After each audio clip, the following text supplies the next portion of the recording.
East Haven police cracking down on those ATV riders who fly down the streets, putting others in danger. Well, police say they just want to get all those ATVs off the road, but people who own those say they're being treated unfairly. News 8's AJ Walker live in East Haven tonight with more on that story. AJ?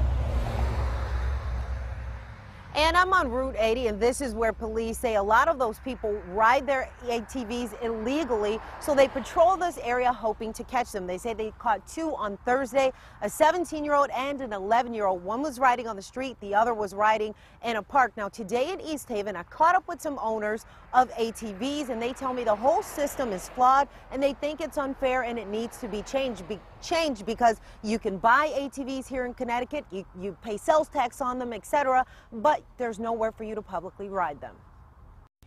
Riding ATVs up and down public streets as if they're at a park or a racetrack. It's scary for other drivers and illegal in Connecticut. We've received a lot of calls from the public. They are very concerned about it. It's definitely disturbing to them.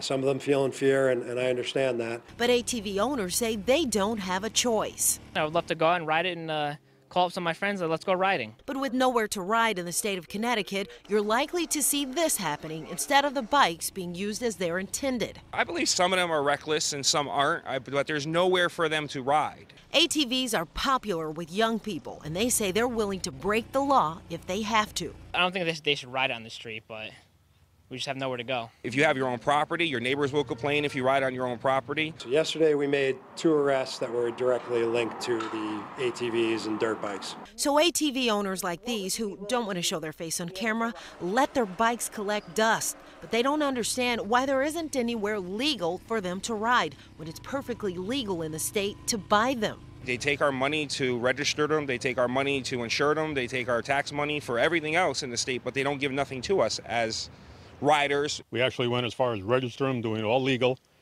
and supposedly the registration money was going towards some place to let us ride legally, and that never happened. Well, I'm standing along Route 80, and this is where East Haven police tell me people usually ride their ATVs illegally, but they're taking a big chance. They can get arrested or they can get their ATVs seized. And nearby, East Haven police sit waiting to catch illegal riders. But is this system truly fair? To sell ATVs, collect the sales tax from them, and fees for registration, knowing that they'll end up like this.